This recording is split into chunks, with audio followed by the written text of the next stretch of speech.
Al justo le irá bien a pesar del juicio.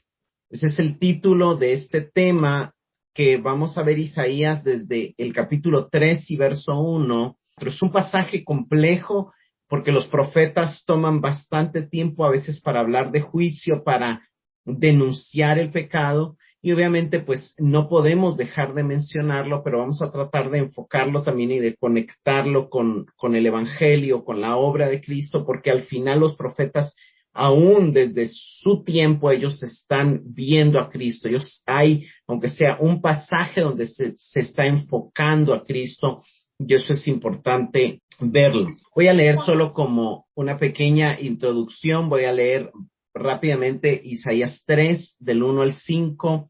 Dice, porque aquí que el Señor de los ejércitos quita de Jerusalén y de Judá al sustentador y al fuerte, todo sustento de pan y todo socorro de agua, el valiente y el hombre de guerra, el juez y el profeta, el adivino y el anciano, el capitán de 50 y el hombre de respeto, el consejero, el artífice y el hábil orador. Y les pondré jóvenes por príncipes y muchachos serán sus señores. Y el pueblo se hará violencia unos con otros, cada cual contra su vecino, el joven se levantará contra el anciano y el villano contra el noble. Uno empieza a leer eso y no es una nota de esperanza, no es una nota de bendición, pero esto es parte de una sección completa, o sea, a veces es difícil, pero no podemos perder que esto es parte de una sección completa. La sección va desde el capítulo 2 hasta el capítulo 4. Los primeros versos del capítulo 2 nos muestran esa Jerusalén ideal que está elevada en el cielo, donde desde ahí está saliendo enseñanza y paz, y donde desde ahí se está creando un mundo nuevo donde ya no hay armas, donde hay unidad, donde hay igualdad, donde hay armonía. Pero la condición real del pueblo es que han puesto su confianza en ídolos, en riquezas, en poder militar, y entonces han abandonado a Dios. Esa es la condición religiosa del pueblo. Eso lo vemos en la segunda parte del capítulo 2 del profeta. Pero en el capítulo 3 nos va a mostrar cómo es la condición social del pueblo.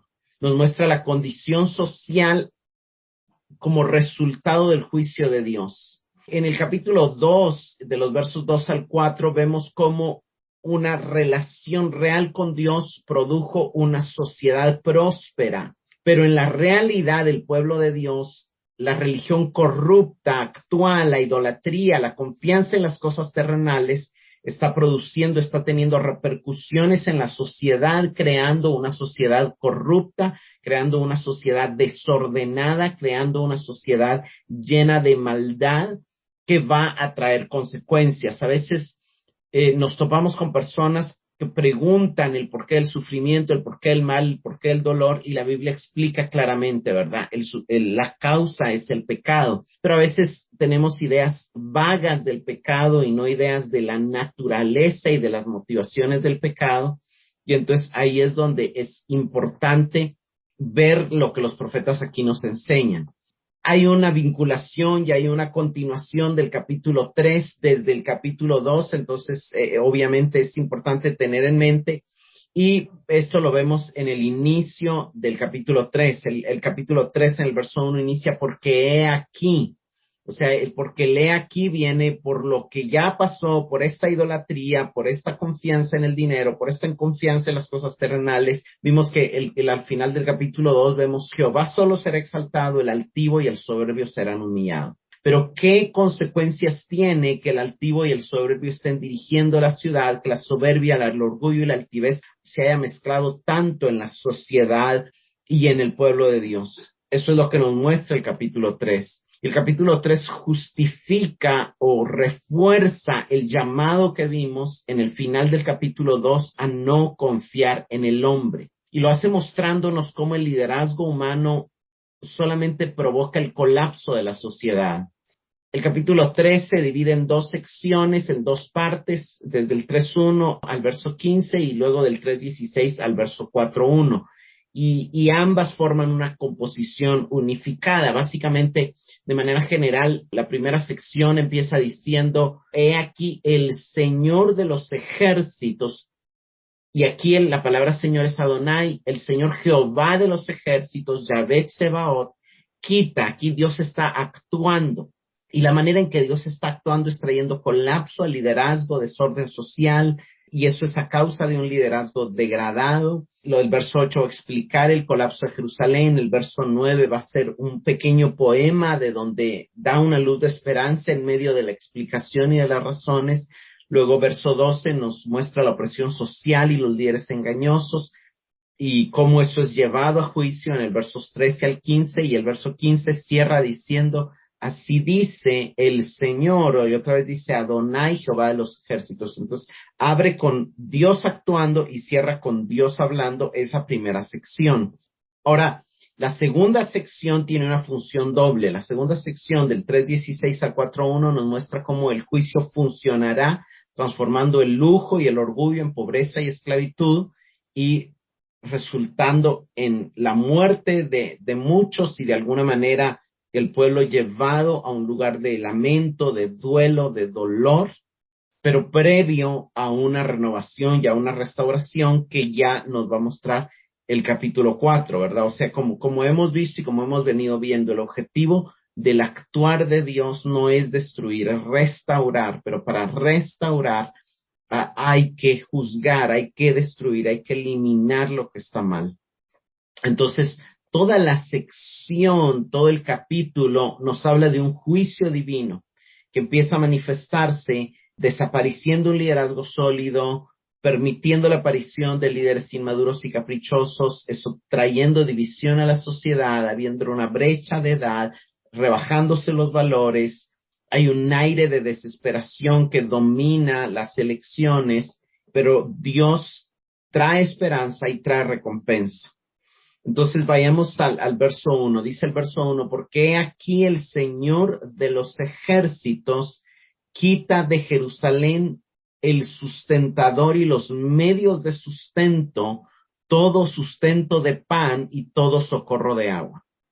La palabra Señor es el hebreo Adonai, y aunque también significa maestro, aquí está usándolo en el uso de Señor, de dueño, de soberano. Y luego Jehová de los ejércitos hace referencia al pacto de Dios con Israel. Entonces, número 1, Dios actúa como Dios soberano que tiene control de su creación, pero número 2, Dios actúa en base a una relación que tiene con su pueblo. O sea, Dios no se preocupa tanto del resto del mundo, Dios se preocupa de llevar a su pueblo al diseño original. Dios se preocupa de trabajar en su pueblo para que sea la iglesia, para que sea la luz, para que sea la sal que Él quiere que sean.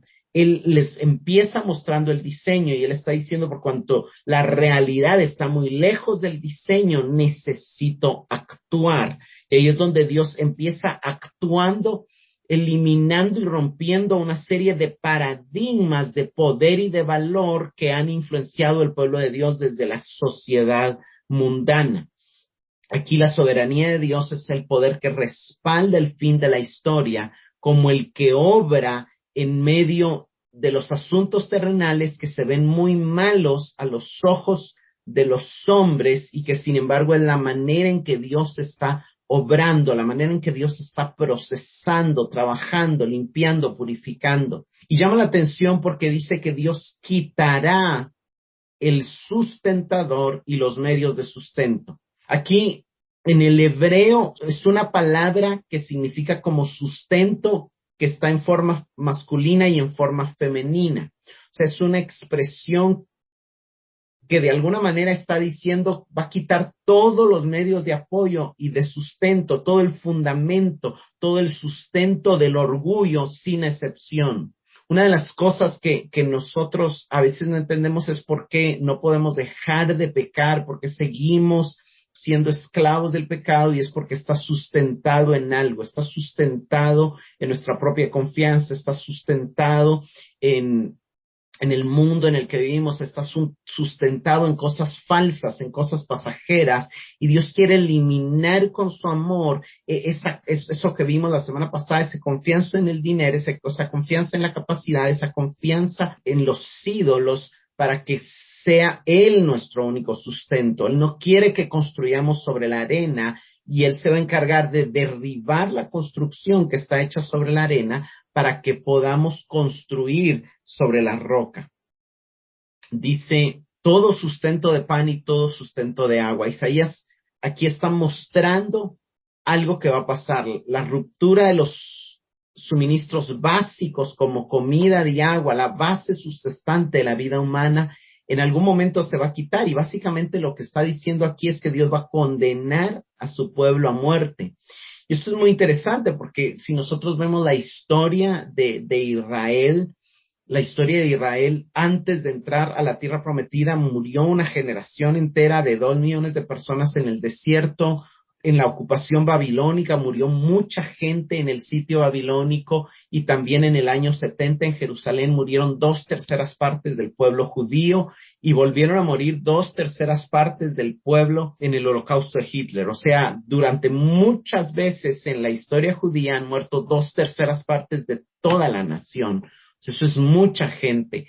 Ahora, en nuestro caso, cuando lo vemos figurativamente, cómo esto aplica para nosotros, las 2/3 es que lo que Dios va a preservar es la vida del espíritu, y lo que Dios quiere matar es el viejo hombre, la vana manera de vivir heredada genéticamente de nuestros padres, la parte del cuerpo, y de alguna manera los hábitos, los deseos engañosos del alma, también sustentados en el viejo hombre. Entonces Dios quiere eliminar esas 2/3 para dejar vivo, para dejar solamente como único sustento, como única fuente de vida y de gobierno, la parte de nuestro espíritu.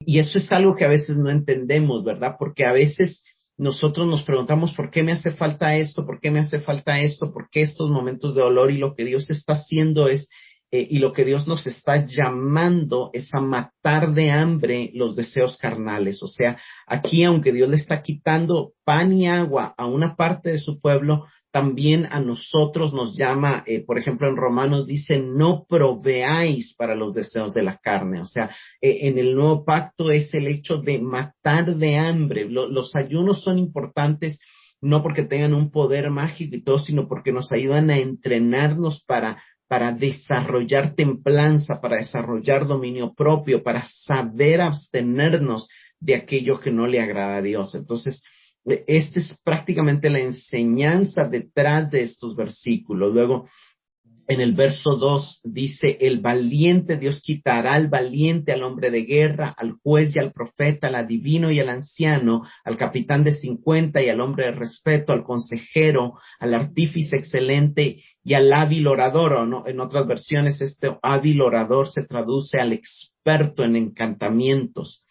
Y esto también es bastante interesante porque lo que Dios está haciendo es eliminando, colapsando la estructura de mando de la sociedad. O sea, Dios está quitando ese liderazgo que ha sido la causa de la corrupción de la ciudad. Menciona el liderazgo militar cuando dice héroe y guerrero, ¿verdad? La fuente de seguridad militar. Luego pasa a lo nacional y dice juez y profeta, que también son fuente de alguna manera de pronóstico. Luego habla de lo local, el anciano y el artesano, y luego también mezcla lo legítimo con lo ilegítimo al decir al consejero y al encantador.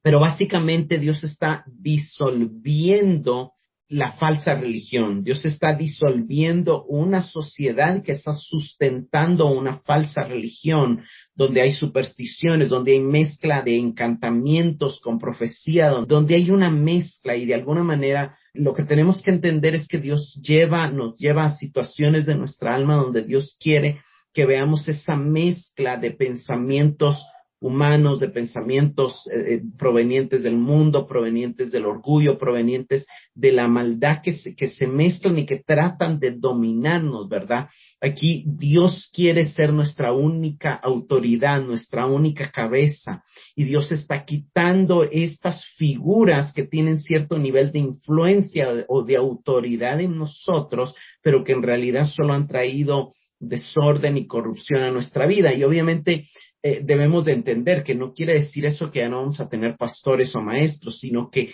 la madurez a la que tenemos que alcanzar es saber a Cristo detrás de estos hombres, es entender que es Cristo el que está usando al pastor, el que está usando al maestro, el que está usando al amigo, el que está usando a los demás y saber detectar, tener ese ojo clínico para detectar cuando alguien está tratando de manipularnos, ¿verdad? Es algo tan común que entre los matrimonios se da, ¿verdad? Yo hoy hablaba con una hermana y me contó algo que su esposo le dijo, o sea, un evidente intento de manipulación. Por otro lado, me conté con otro hermano y al revés, ¿verdad? O sea, la esposa también tratando de manipular con palabras, ¿verdad? Entonces, constantemente vemos cómo a veces, o sea, Dios estableció la autoridad, Dios nos llama a respetar y a obedecer al gobierno, Dios nos llama a honrar a los pastores, pero lo que Dios quiere es que de alguna manera le demos un mayor lugar a su gobierno, al gobierno de su espíritu, al gobierno de su palabra sobre nuestras vidas. Y eso es lo que Dios está haciendo, confundiendo y desordenando para poder volver a su pueblo a él y poder cumplir lo que él prometió al inicio del capítulo 2: restauraré líderes, volveré a poner príncipes, ¿verdad? Cambiaré el liderazgo. Pero antes de cambiarlo, o sea, eso lo vimos en el capítulo 1, que Dios, la manera en que iba a actuar era restaurando, y una de las cosas que le iba a hacer era cambiar el liderazgo, pero ese cambio de liderazgo es algo que nosotros no se da tanto de que Dios va a quitar este pastor y va a poner al otro, sino que va a cambiar el hecho de que nosotros a veces iniciamos el cristianismo poniendo nuestros ojos en el hombre y viendo a cierto ministro como lo máximo, y luego vamos madurando y vamos entendiendo que es un ser humano más y que simple y sencillamente yo debo seguir lo que de la palabra hay, pero reconocer que tiene fallas, que tiene carencias y que mi mirada tiene que estar en Cristo. Entonces, a veces es necesario, a veces Dios permite que los líderes decepcionen a la iglesia, como Dios lo iba a permitir aquí, aunque no es lo ideal, ¿verdad? Lo ideal es que la iglesia despierte sin que eso pase. Pero de alguna manera es parte de lo que Dios está haciendo. Verso 4: les pondré jóvenes por príncipes y muchachos serán sus señores. Les pondré muchachos por gobernantes y caprichos les gobernará. De alguna manera ahí en el hebreo lo que está diciendo, una de las cosas que nos muestra es que en las escrituras hebreas los jóvenes o los niños son los que carecen de experiencia. Cuando Dios llama a Jeremías, por ejemplo, la respuesta de Jeremías es: ay, Señor Dios, no sé hablar porque soy joven. O sea, ellos tenían esta manera de pensar de que se necesitaba experiencia para poder ser llamados por Dios. Y realmente hay que hablar lo que es, pues un niño no tiene una capacidad de juzgar para tomar una decisión, ¿verdad? Un niño, como dice aquí, les pondré muchachos por gobernantes y capricho les gobernará. Y esto sucedió en el pueblo de Israel y sucede en la iglesia y nos sucede a nosotros cuando nuestros caprichos, cuando tomamos, yo creo que todos hemos tomado en algún momento decisiones imprudentes, decisiones apresuradas, nos hemos movido por caprichos, pero viendo la historia de Israel, el reino de Salomón fue un reino muy estable, pero cuando Salomón le entrega a su hijo el reino, Roboam comete grandes imprudencias, y la mayor de sus imprudencias es que decide rodearse de muchachos, de jóvenes, para que le den los consejos de cómo asumir el reino y no de los ancianos. Aunque habían ancianos, él menosprecia el consejo de los ancianos, y al seguir el consejo de los jóvenes, lo que sucede es que el reino es dividido. Pierde 10 tribus de las 12 tribus de Israel por seguir el consejo de los ancianos. Eso es algo que pasó en tiempos de Roboam y que va a volver a suceder en tiempos de Isaías. En tiempos de Isaías en este momento está profetizando todavía en el reinado de Usías y Jotam, pero va a seguir el hijo de Jotam en unos pocos años, que es Acaz, y Acaz va a ser una sombra del partido aristocrático y va a ser rodeado por jóvenes y va a producir un gobierno de caprichosos. Y cabe mencionar, hermanos, que también esa es la realidad de nuestro mundo. A veces, por ejemplo, ¿verdad? En Guatemala el presidente anterior fue de Jimmy Morales, un hombre que todos sabemos que por su falta de experiencia habían personas detrás de él, realmente terminan siendo títeres de personas más influyentes detrás de ellos, ¿verdad? Como, digamos, Costa Rica tiene, creo yo, el presidente más joven en la historia de Costa Rica y se vio su inmadurez al inicio de su gobierno, en una huelga, en fin, en cosas que tomó decisiones, pero sin ir muy lejos, ¿verdad? El último presidente de Estados Unidos y aún el actual Trump, o sea, todo su manera de hablar, la manera de responder, era la de un adolescente prácticamente, y aún Biden tiene muchas actitudes donde se ve, es evidente la inmadurez. Y de alguna manera cuando eso pasa, nos deja ver que hay un juicio de Dios, que hay un juicio de Dios, pero también lo vemos en el pueblo de Dios. Hay muchas iglesias que están siendo pastoreados por jóvenes y yo creo que Dios usa jóvenes como el caso de Timoteo, de Tito, y hay algunos profetas, digamos, por ejemplo, vemos Jeremías que fue llamado muy joven, y es posible que Isaías, David, sin embargo, aquí no se está refiriendo tanto a una edad cronológica, sino claramente Isaías explica, ¿verdad? Aquellos que toman decisiones no desde la sabiduría, sino desde los caprichos. Ese es de las peores males que le puede pasar a una sociedad, a una iglesia, y también a nuestra propia vida, a nuestra propia familia, ¿verdad? O sea, cuando deja de reinar la justicia y la ley y pasan a reinar los caprichos. ¿Qué pasa? Cuando son caprichos, siempre tomamos decisiones imprudentes que cuestan caro. Y en el caso de una iglesia o en el caso de un gobierno, las decisiones de los caprichos hacen que otros sufran como víctimas indefensas.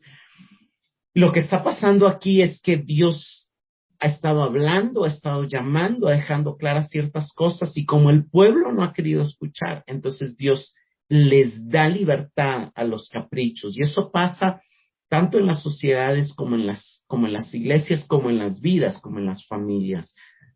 Tenemos que saber que hay momentos donde Dios mismo nos ha dejado para que aprendamos lecciones en base a nuestra misma experiencia, ¿verdad? Entonces eso es parte de lo que está mostrando aquí el profeta, ¿verdad? Cómo Dios actúa. Entonces, ¿qué pasa cuando Dios da libertad? Aquí, del verso 1 al 4, Dios está diciendo, Dios está actuando, hay una acción de Dios.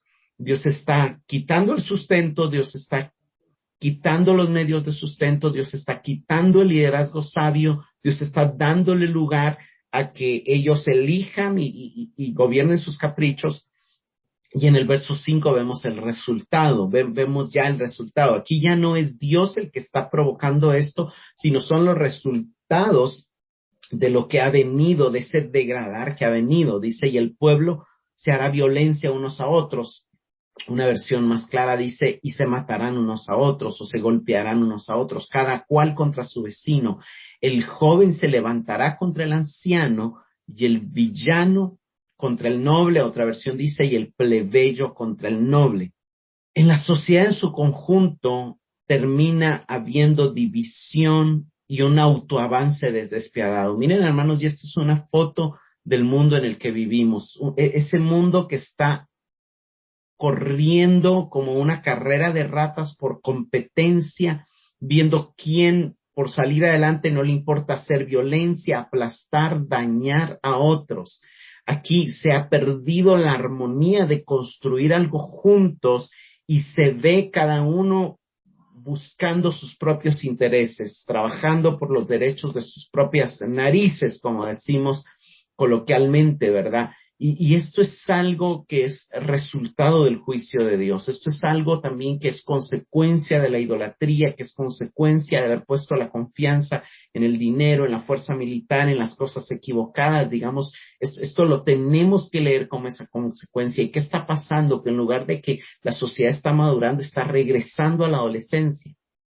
Y a una adolescencia rebelde, con un espíritu arrogante, cuando dice el joven se levantará contra, Es un verbo que en el hebreo es mostrar una actitud arrogante contra el anciano. O sea, la insolencia descortés toma lugar en lugar de la reverencia que se debe a los ancianos. Y aquí es donde eso es algo que vemos en nuestra sociedad, eso es algo que vemos en nuestra realidad y eso es algo que nuestra alma intenta hacer. A veces nuestra alma trata de rebelarse contra la revelación de Dios, contra la palabra de Dios, contra el sentido común y que tenemos que estar atentos, ¿verdad? Porque esta es una foto del viejo hombre, esto es una foto de la naturaleza carnal, esta es una foto de aquellas cosas con las que tenemos que estar atentos en nuestra sociedad, obviamente de reconociendo el cumplimiento de la palabra de Dios en las iglesias,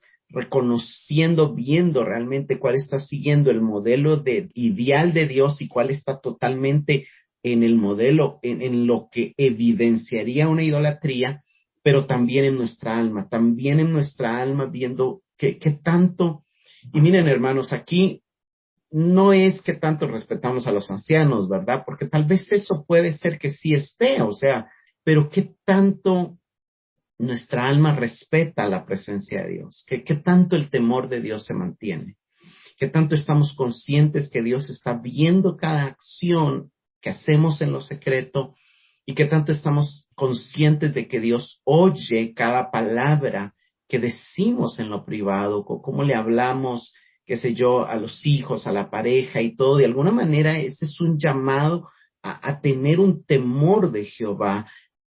Después, más adelante, es algo bien interesante porque dice, lo que se traduce villano o plebeyo es una palabra que en realidad en el hebreo significa insignificante o ligero, que se debería traducir el que no vale nada o el que no debe ser considerado como nada, se levanta contra el que merece honor. Y de alguna manera, lo que esto nos llama a reflexionar es qué tanto valor le damos a veces en la vida a cosas que en realidad no valen, que no tienen un valor eterno, que no tienen un valor verdadero, digamos, hacer una discusión por algo que no tiene valor, que no tiene trascendencia, que no está poniendo en juego la economía de la familia o el bienestar de la familia o el bienestar de los hijos. O sea, a veces peleamos o hacemos pleitos por cosas que en realidad no tienen el valor como para terminar una pelea. Digamos, ahí es donde en algún momento yo he mencionado esto, ¿verdad? Preferimos la razón o la relación y debemos de preferir la relación a veces al tener la razón. Por supuesto, si hay algo verdaderamente de peso, hay que tratarlo. Pero aquí lo que está diciendo es que hay cosas que no tienen peso y se les está dando más importancia, se están levantando contra las cosas que sí tienen peso. Y ahí es donde tenemos que evaluar nuestras prioridades, evaluar realmente a qué le estamos asignando más tiempo, más pasión, más devoción. Hoy hablaba con un amigo y me decía, Gustavo, he descuidado, he tenido tanto trabajo que he descuidado mi oración y no te digo que no oro, pero no estoy orando el tiempo que debería de orar y ya me está pegando, ya me está haciendo falta. Y yo le decía, qué bueno que te esté haciendo falta, pues, o sea, eso es una buena señal, o sea, esa es la señal de la vida en el Espíritu Santo haciendo ese llamado. Y le digo, pues, simple y sencillamente planifícalo, asígnale el tiempo, fuérzate a asignarle el tiempo. Y es eso el llamado del Espíritu Santo, ¿verdad? Verso 6 y 7. Cuando alguno tomare de la mano a su hermano de la familia de su padre y le dijere, tú tienes vestido, tú serás nuestro príncipe, y toma en tus manos esta ruina, él jurará aquel día diciendo, no tomaré este cuidado, porque en mi casa no hay pan ni qué vestir, no me hagáis príncipe del pueblo. Aquí prácticamente Isaías no está describiendo eventos, sino está caricaturizando actitudes donde el liderazgo no merece una acción reflexiva, sino apresurada. O sea, lo que está mostrando es una caricatura de qué está pasando en el corazón de la sociedad que está diciendo, no hay una búsqueda del mejor candidato, el que esté a la mano, un hermano en mi casa, y no hay una calificación correcta. Ah, tú tienes vestido. Entonces, tú puedes gobernar, tú puedes hacerte cargo. O sea, la desesperación se ha instalado. Le dice, toma en tus manos esta ruina. O sea, hay una conciencia de que hay algo que está mal, pero no hay una actitud correcta para solucionar el problema. Y el problema es que la respuesta del candidato es, en el hebreo, no seré sanador, no tengo vendaje, no tengo remedio.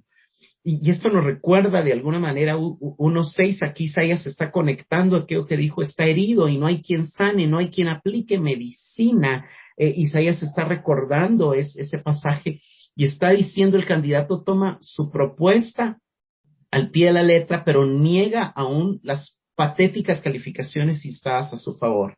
O sea, se esconde detrás de esto la realidad de la falta de voluntad para asumir responsabilidades y por razones tan frívolas como las que se proponen. Y eso, hermanos, lo que nos habla o cómo se aplica en nuestra vida es que a veces decimos, oh, no está en mis manos hacer nada, eso no depende de mí, yo no puedo arreglar nada. O a veces dejamos los problemas sin confrontarlos, sin ponerle la atención adecuada, pensando que se van a solucionar en el tiempo. Digamos, la actitud de ellos es, no podemos nosotros hacer nada, ven tú y toma en tus manos esta ruina. Y entonces, ¿qué pasa con el otro, verdad?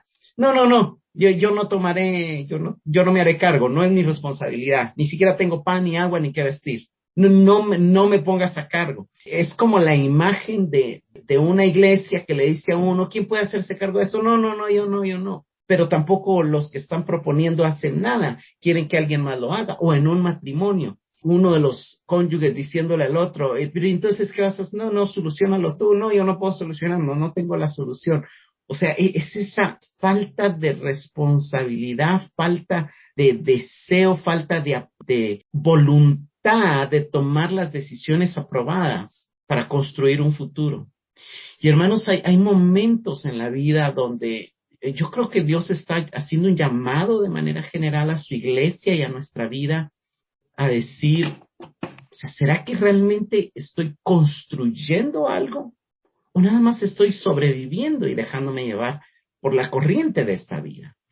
O sea, es un llamado a tomar decisiones, es un llamado a apropiarnos de nuestras responsabilidades en Dios, de nuestras responsabilidades como cónyuges, de nuestras responsabilidades como padres, de nuestras responsabilidades como iglesia, de predicar el evangelio, de llevar el mundo a Cristo. Verso 8 y 9, pues arruinada está Jerusalén y Judá ha caído, porque la lengua de ellos y sus obras ha sido contra Jehová para irritar, otra versión dice, para desafiar los ojos de su majestad. La apariencia de los rostros testifica contra ellos, porque como Sodoma publican su pecado, no lo disimulan. Pero básicamente el verso 8 nos muestra la causa del colapso. Y el verso 8 nos empieza diciendo, Jerusalén ha tropezado, Judá ha caído, porque su lengua y sus obras son en contra del Señor. Y ese pues está explicando la razón, la causa fundamental del juicio, la causa fundamental del desorden, la causa fundamental de la pérdida de sentido de la vida de esta sociedad, llámese hogar, vida, familia. Y el punto es, su discurso y su conducta son contrarios al Señor. Y eso que sean contrarios al Señor están desafiando los ojos de su majestad. Veamos Números 32:13. La ira de Jehová se encendió contra Israel, y los hizo andar errantes 40 años por aquella generación que había hecho mal delante de Jehová. La ira del Señor se encendió porque hicieron mal ante los ojos de Jehová. Dios estaba ahí en la nube, Dios estaba ahí en el fuego, Dios les daba maná, Dios les daba agua. Y ellos, ¿cuál fue el mal que hicieron? Quejarse. En lugar de activar, en lugar de preparar el ejército, en lugar de fomentar la sociedad, en lugar de creer que Dios les iba a dar esa tierra prometida, en lugar de creer que Dios les podía dar victoria sobre los gigantes. ¿Cuál fue el mayor enojo de Dios? Cuando dijeron, no, los gigantes nos van a matar, ¿para qué Dios nos sacó? Y miren, hermanos, una de las cosas que no podemos darnos el lujo es decir, ay, me ha ido peor desde que estoy buscando a Dios. Esto está, mejor no hubiera decidido buscar a Dios. O sea, por favor, pues, o sea, estamos hablando de que Puede ser, o sea, no podemos atribuirlo a buscar a Dios el que ha ido peor, porque realmente ese fue el problema de Israel. Ay, estábamos mejor en Egipto, ¿cómo así? O sea, estaban mejor siendo esclavos que libres. O sea, estaban solo de camino, pues, o sea, no era el destino final. Y ese es el problema cuando no tenemos una visión correcta del Evangelio. Sí, hay problemas siendo creyentes, pero también los hay no siéndolo. Y la causa no es la búsqueda de Dios y no es el destino final. O sea, Dios no nos sacó para sacarnos a problemas, pero hay un camino. Dios no iba, o sea, Dios no hubiera podido, pero no es la manera en que Dios actúa. Teletransportarlos desde Egipto hasta la tierra prometida, no, tenían que pasar por el desierto y tenían que conquistar la ciudad y se iban a sentir bien conquistando la ciudad. Hermanos, hay una victoria que Dios nos quiere dar en vencer los problemas y en asumir las responsabilidades que tenemos que asumir. Hay un crecimiento que va a venir a nosotros. Entonces, dejemos de quejarnos y dejemos de darle lugar a la carne y no hablemos ni actuemos en contra de Dios. Regresemos a tener temor de Él. Veamos Isaías 59, 2 y 3. Pero vuestras iniquidades han hecho división entre vosotros y vuestro Dios, y vuestros pecados han hecho ocultar de vosotros su rostro para no oír. Porque vuestras manos están contaminadas de sangre y vuestros dedos de iniquidad. Vuestros labios pronuncian mentira, habla maldad vuestra lengua. Dios se acercó a nosotros, pero nuestro pecado nos vuelve a separar de Él. Pero ya hay una solución en Cristo. Si alguno hubiere pecado, abogado tenemos. Pero tenemos que saber que cada vez que decidimos pecar, volvemos a crear esa distancia que Dios no quiere tener. Pero Él nos llama y recordamos Isaías 1, venid luego y estemos a cuentas. Y si vuestro pecado fuere rojo, yo los dejaré como blanca lana. Cuando dice irritar los ojos de Dios, que también otras versiones lo traducen desafiar su gloriosa presencia, se está refiriendo a acciones deliberadamente provocativas, porque en la Biblia todo resultado conocido se considera parte de la intención. O sea, ellos conocían la ley de Dios, pero aún así están haciendo lo que saben que a Dios le molesta. Y la gloria del Señor es abreviatura de la presencia del Señor, hermanos. Una de las cosas que no podemos olvidarnos es que el Espíritu Santo vive en nosotros.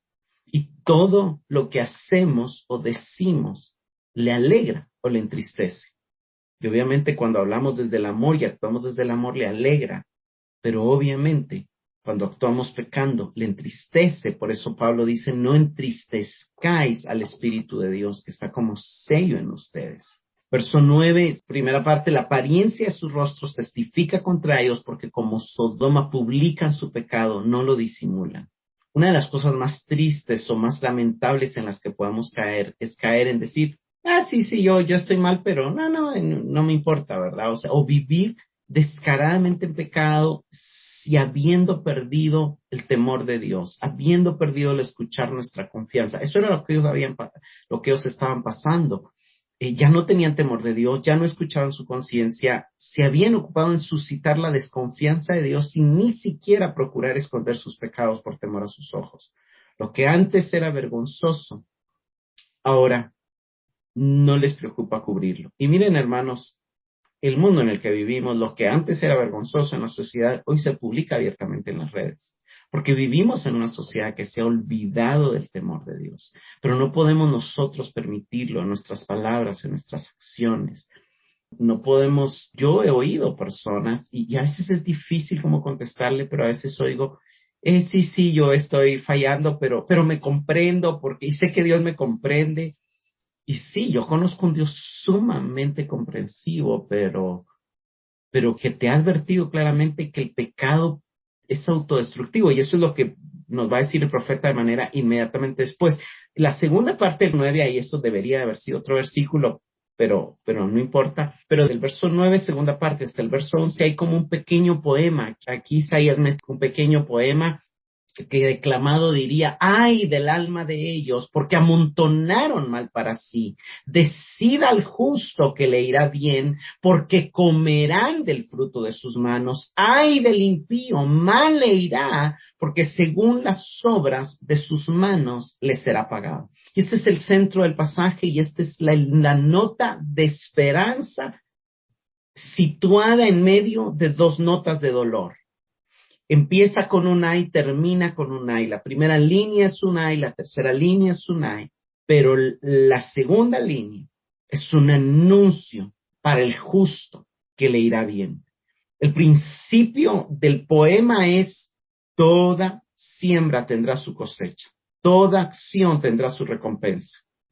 Las mismas palabras significan: ay del alma de ellos, porque amontonaron, no fue Dios, ellos mismos amontonaron mal para sí con su pecado.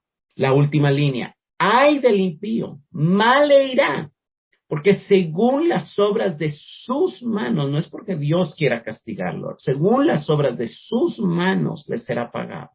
Pero en medio hay una nota que es un pasaje muy interesante, porque en el hebreo dice decirle al justo en singular, y la segunda parte está en plural. Decirle al justo que le irá bien, porque comerán en plural o porque disfrutarán en plural de las obras de sus manos. Y este es un anuncio del Evangelio. Hermanos, no hay justo ni aun uno, solamente uno. No hay justo ni aun uno entre los hombres nacidos de padre y madre normal, pero hay un justo nacido de una mujer que recibió en su vientre al Hijo de Dios concebido por el Espíritu Santo, y es singular y esto es sumamente interesante, porque cuando dice decirle al justo se refiere única y exclusivamente a Cristo. Pero ¿saben qué es lo maravilloso? Que el singular se convierte en plural. Y entonces Cristo pasa a ser muchos. Y entonces nos recuerda que los que estamos unidos a Cristo fuimos revestidos de su justicia y que disfrutaremos de nuestras buenas obras sobre el fundamento de la justicia recibida de Cristo. Ahora, eso no quiere decir de que si sembramos mal no lo vamos a cosechar. Lo que quiere decir es que ya alguien sembró bien para nosotros, para que desde ese fundamento caminemos en las buenas obras que Él preparó al darnos nueva vida, y entonces disfrutaremos la vida. ¿Se puede disfrutar la vida en medio de una sociedad de caos? Sí se puede.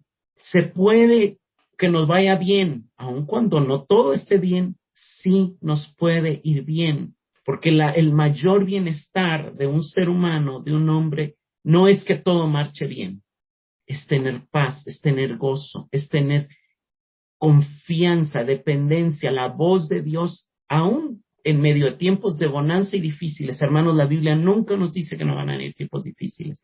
La Biblia nos dice que van a haber tiempos de bonanza y que van a haber el día malo. Pero que para ese día malo, Dios nos ha dado armas, Dios nos ha dado esperanza, Dios nos ha dado herramientas, Dios nos ha dado victoria, Dios nos ha dado su espíritu. Pero que aprovechemos cuando estemos bien, por ejemplo, dándole al pobre, porque el que se acuerda del pobre cuando le está yendo bien, en el día malo, Dios se acordará de él. Por decir un caso entre muchos, ¿verdad? Ahora, ¿por qué le dio al pobre? Porque dejó que la justicia de Cristo se manifestara. Esto es algo maravilloso, porque Dios no nos promete inmunidad contra los problemas de la tierra, pero sí nos promete que nos irá bien. Puede ser que nos vaya bien en los próximos años, puede ser que nos vaya no tan bien en el sentido terrenal, aunque bien en el sentido interno, pero definitivamente nos va a ir bien en el cielo, porque al final de todo, hermanos, miles de cristianos han muerto como mártires, pero les fue bien cuando entraron a recibir su corona en el cielo. Entonces, aquí no todos van a sobrevivir, van a morir muchos, y entre esos algunos justos. Murieron justos en la invasión babilónica, en la invasión del año 70, sí murieron justos, pero les fue bien. Porque por eso dice el Salmo 73:23, Señor, tú siempre estás conmigo, me has tomado de la mano, con tu consejo me guiarás y después me recibirás en gloria. El verso 11 enfatiza y regresa Pero deja claro, hermanos, deja claro de que el mal no viene de parte de Dios. La maldad no puede perderse entre la multitud. El desastre está sobre ellos. Pero no es Dios quien les paga, son sus mismas obras, es la misma cosecha de su propia siembra. Y esto nos recuerda a Romanos 6:23, la paga, el salario que el pecado le da a los que le obedecen es muerte. Y hemos explicado cuando estudiamos Romanos que el pecado nos paga, no necesariamente con una muerte mañana, que nos cae un rayo, no.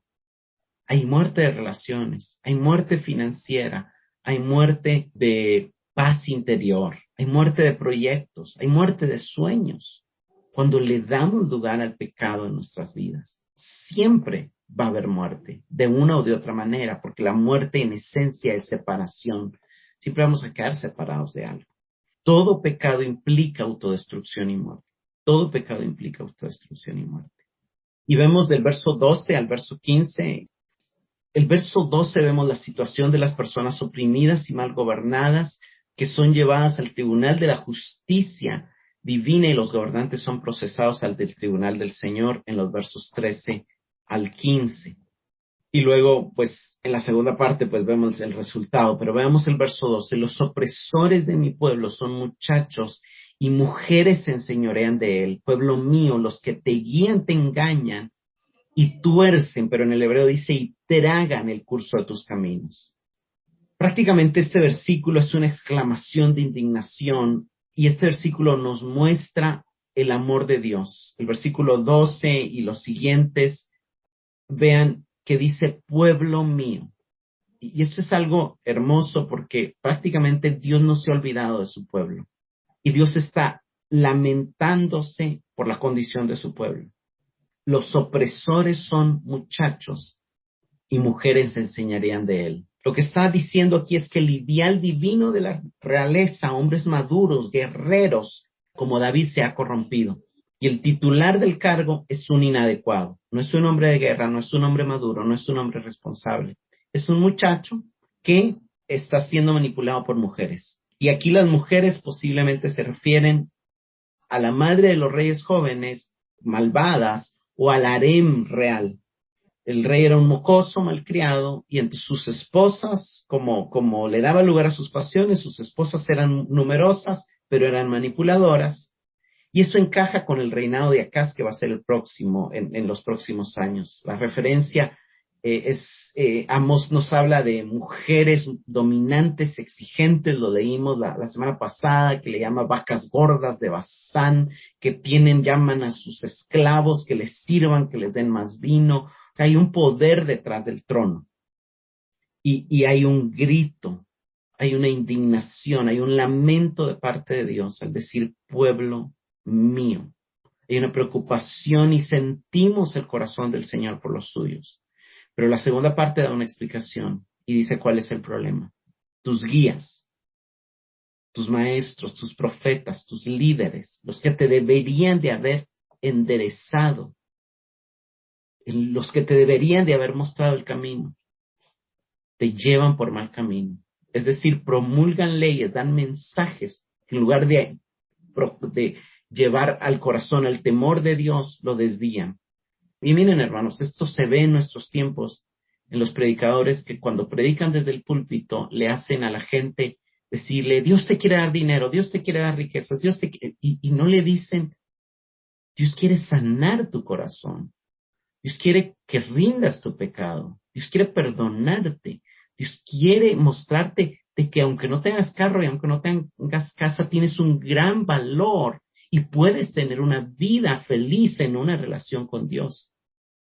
Pero los tuercen, los llevan por mal camino. Y es interesante porque en el hebreo dice, se tragan el curso de tus caminos. Y lo que está diciendo es como que las antiguas señales establecidas para una vida correcta están tan borradas como si se las hubieran tragado. ¿Qué profetas que en vez de guiar al pueblo, ellos mismos lo extravían? Y esa es una realidad. Muchos predicadores, muchos líderes, muchos gobernantes son los que extravían al pueblo. Verso 13. Pero Jehová está en pie para litigar y está para juzgar a los pueblos. Y aquí cuando se habla de que Jehová está en pie, se refiere a que él tiene el poder para hacer lo que le plazca, para someter a cuanto se le oponga. Aquí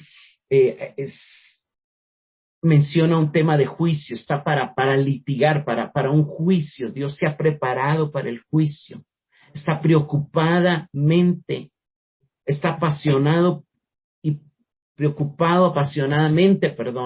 está preocupado apasionadamente por la situación y va a actuar. Se deben presentar cargos, se debe probar el caso, Él es justo en todos sus caminos. Y aquí Dios mismo Dios mismo es el acusador, Dios mismo es el ejecutor, y Dios mismo es el juez, y Dios mismo es el castigador. La misma acusación de Jehová contiene la sentencia, y su sentencia se ejecuta de un modo irresistible, expresando y llevando por sí mismo el castigo.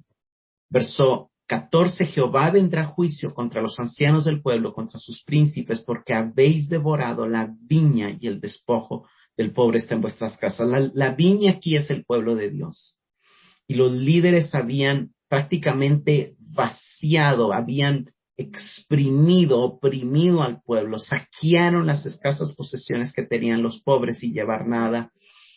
Una de las cosas que vemos es que en la ley era obligatorio dejar uvas para los pobres y los extranjeros. Ellos no dejaron nada.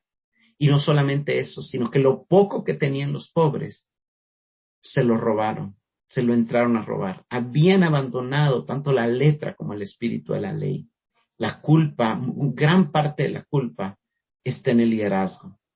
Y termina el verso 15, cierra esta sección diciendo, ¿qué pensáis vosotros que majáis o que trituráis a mi pueblo y moléis las caras de los pobres? Dice Jehová de los ejércitos. Y miren, hermanos, es una palabra que Dios no va a dejar sin castigo a los líderes, pero también Dios no está de acuerdo que le demos libertad a las obras de la carne, a los caprichos de nuestra alma. ¿Por qué? Porque al final entristecen al Espíritu Santo y trituran nuestro crecimiento, nuestra vida, nuestra madurez espiritual. Aquí el pueblo de Dios está siendo azotado con tal severidad de que están sufriendo presión. Ahora yo quiero terminar haciendo una nota muy interesante. Aunque la maldad viene a triturar y viene a moler un pueblo pobre, un pueblo engañado, un pueblo oprimido. Y miren, hermanos, esta es la realidad de nuestra alma. Nuestra alma ha sido engañada por el sistema del mundo, ha sido engañada por Satanás, ha sido afectada por nuestro propio pecado, ha sido afectada por el pecado de otros. O sea, en nosotros mismos hay una parte hechora de mal y hay una parte víctima. O sea, nuestro pecado afectaba a otros, y el pecado de otros nos afecta a nosotros, y el pecado nuestro también nos afecta a nosotros. ¿Y cuál es el resultado del pecado? Algo que se ha triturado, algo que se ha molido. Y aquí obviamente habla de oprimido, habla de desecho, habla de maldad. Pero ¿saben qué es lo lindo? Que el justo que aparece en el verso 10, de alguna manera va a volver a aparecer aquí en el verso 15. Dice Jehová de los ejércitos. Cuando Dios dice, Él está hablando. Y cuando Él está hablando, se está manifestando el verbo, se está manifestando la palabra. Cuando vemos la palabra triturado, que majáis o que trituráis a mi pueblo, esta palabra aparece en Isaías 53:10. Es una palabra que también se puede traducir aplastar o aplastamiento, pero que en algunos pasajes se traduce padecimiento. Y en Isaías 53:10 dice, con todo Jehová quiso quebrantarlo, sujetándolo a padecimiento, sujetándolo a aplastamiento, sujetándolo a tritura, cuando haya puesto su vida en expiación por el pecado. Y la siguiente palabra que dice inmoléis, dice Masel, herido fue por nuestras transgresiones. Verso 5, Isaías 53:5, molido por nuestros pecados. Hermanos, por un lado, somos nosotros, estos malos, que hemos molido con nuestros pecados a Cristo y que hemos triturado, o sea, nuestro mismo pecado provocó. Hay un canto hermoso de Jesús Adrián Romero que dice, si yo hubiera estado ahí, en aquella cruz. Yo habría sido uno de los que te hubiera clavado. Esa es una realidad que tenemos que reconocer. Somos afectados por el pecado de otros, sí. Somos afectados por el dolor, sí. Somos afectados por la injusticia, sí. Pero también nuestro propio pecado afectó a nuestro Salvador. Y aún así nos amó, abriendo los brazos en la cruz para darnos nueva vida, para darnos una nueva oportunidad, para sanarnos, para tomar nuestro lugar. Porque si volvemos a los versos, en Isaías 53:5, Él fue herido por nuestras transgresiones, Él fue molido por nuestros pecados. Pero el castigo de nuestra paz cayó sobre Él. Y por sus heridas hemos sido sanados. Podemos tener salud emocional y espiritual y paz porque hubo un justo que quiere que disfrutemos de su sacrificio. Y el verso 10 dice, Jehová quiso quebrantarlo, sujetándolo a aplastamiento, cuando haya puesto su vida en expiación por el pecado.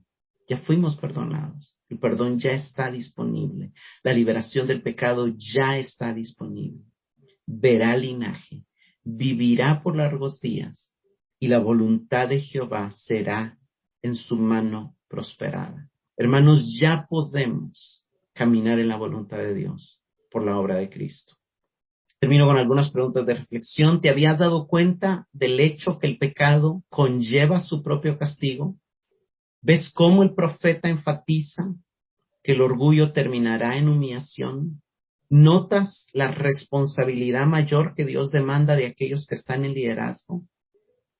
Te da esperanza saber que puedes recibir los beneficios aún no siendo justo, del que es justo, del que fue justo delante de Dios. Te motiva a estar agradecido el saber que por la justicia de Cristo te irá bien, que Él fue molido para que tú tengas paz y que Él fue sujetado a padecimiento para que todos nuestros pecados sean perdonados.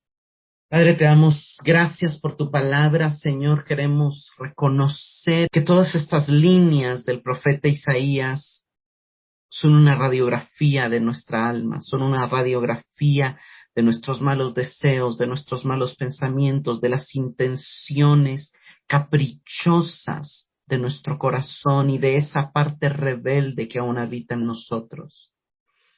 Pero al mismo tiempo, Señor, te damos gracias por esa nota de esperanza, por esa intervención, porque has intervenido, Señor, ejecutando juicio en cuanto a este mundo, en cuanto a tu pueblo. Lo ejecutaste con la destrucción de Jerusalén en el año 586 antes de Cristo y 70 después de Cristo. Pero en nuestro caso, nuestro Salvador fue destruido en la cruz para que nosotros seamos perdonados, para que nosotros tengamos paz. Y que entendamos, Señor, que aún en los momentos de dolor, de tribulación y de sufrimiento que vivimos, tú estás destruyendo nuestro orgullo, tú estás destruyendo nuestra falsa seguridad, tú estás destruyendo los falsos paradigmas, tú estás destruyendo, Señor, las mentiras en nuestro corazón y que podamos disponernos a que tú destruyas en nosotros lo viejo, lo antiguo, lo pecaminoso, lo que tiene que ser destruido. Ayúdanos a no alimentar las pasiones de la carne, a matar de hambre nuestros pecados, nuestro orgullo, nuestra maldad, para poder caminar, Señor, en esa paz por la cual tú pagaste en la cruz, para poder caminar en esa salud emocional y física por la que tú llevaste en la cruz, para poder caminar en esa vida de perdón, de dignidad y de prosperidad por la cual tú fuiste sujetado a padecimiento. Gracias por Cristo. Gracias por su obra en la cruz. Gracias por hacernos partícipes de tan grande salvación. En tu nombre oramos. Amén.